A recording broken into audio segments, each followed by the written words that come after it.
fell in love with the SS Norway.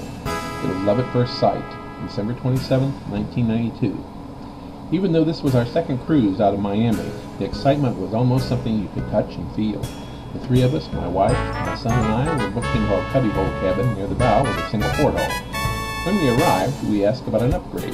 They had a stateroom on what had once been the tourist class promenade, which had been converted to a surprisingly spacious cabins for an additional $400 per person. It seemed like a lot, but we grabbed it. We never regretted it. Our stateroom had 3 large windows along its length, 2 single beds, and plenty of room for a rollaway cot for our then 10-year-old son. He fell in love with the windows. He spent hours peering at the action outside. Whereas some of the original cabins on board were rather tight and Spartan, ours included a small sitting area, 2 spacious closets, and a bathroom with tub and shower. All it lacked was a balcony. Balcony cabins were a relatively new feature on cruise ships in the 90s and outrageously expensive. Norway had 2 full decks added in 1990 featuring such accommodations. Some thought the modifications to the classic profile of the old SS France caused the ship to appear top-heavy. By today's standards, however, the superstructure of the Norway remained quite streamlined.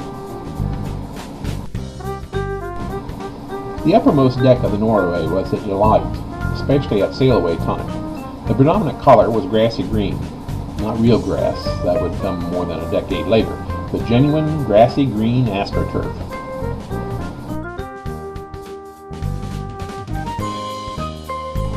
We were assigned the leeward dining room, once the first-class dining accommodations.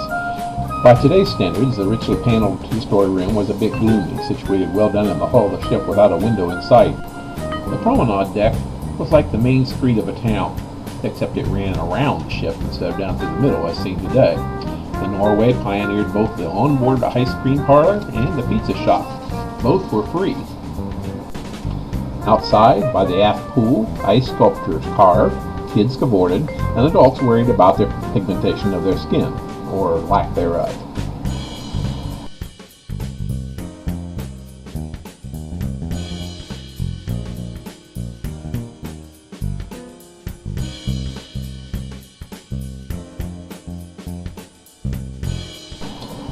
A tour of the bridge was a standard occurrence on board the Norway, something nearly unheard of today. The Norway's bridge was state-of-the-art for its time, including female officers. Her old joke about the captain each morning opening his safe to secretly check the definition of port and starboard were not state-of-the-art, however. My son spent much of his time in the children's center, which were rather new for cruise ships at the time. You were given a ticket stub when you dropped your child off, and you turned it back in to redeem your progeny. The Children's Center was in one area not redecorated in the conversion from ocean liner to cruise ship. The murals were quite whimsical.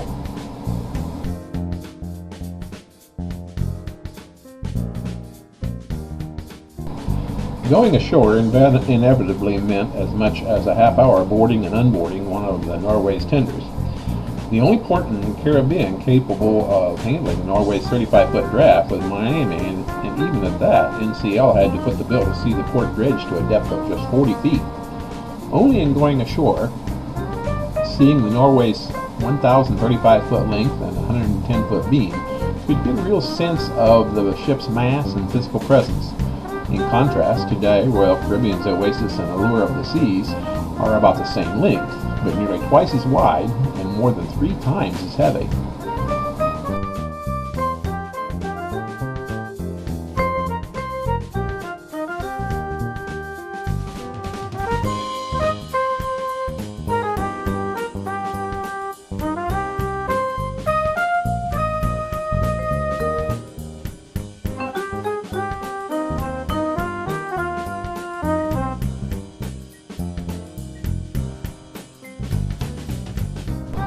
Fully loaded, the Norway carried just over 2,400 passengers. Royal Caribbean's Oasis and Allure each handle well over twice that number today.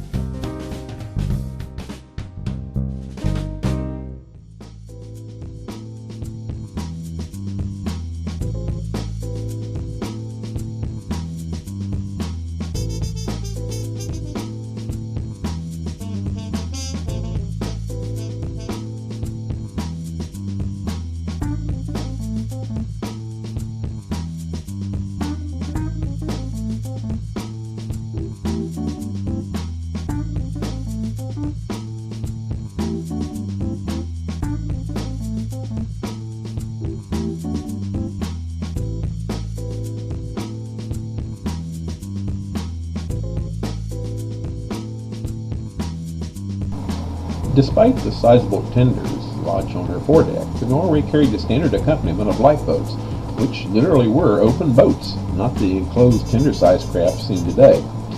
They did have propellers and gasoline engines, however, putting along.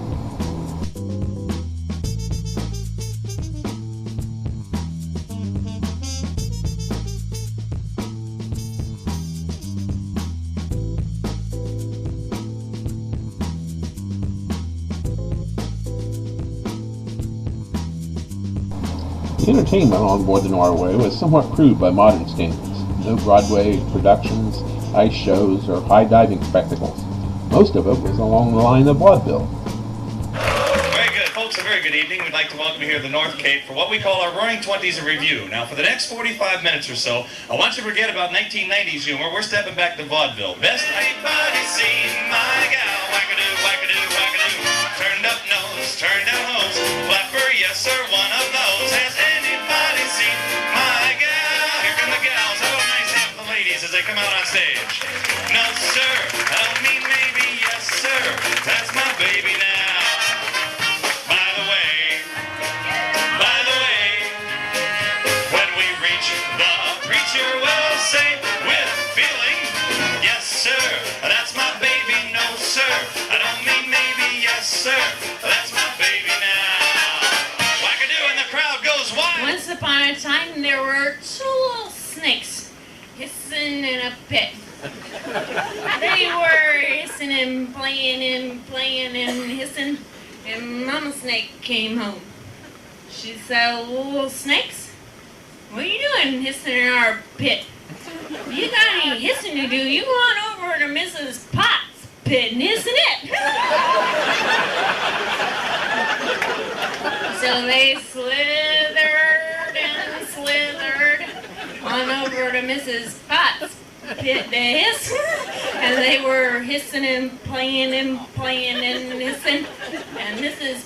Pot popped up. She said, "Little snakes, what are you doing hissing in my pit? You got any hissing to do? You go back on over your own pit and hiss in it."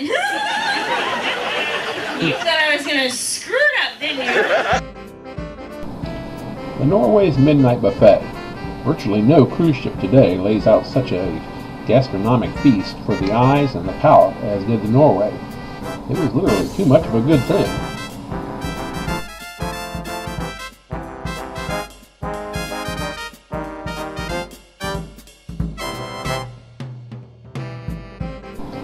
NCL's private island, Great Stirrup Cay. Even at this private island, the Norway was forced to tender. Nonetheless, it was well worth the extra effort to get ashore and enjoy a carefree day in this island paradise.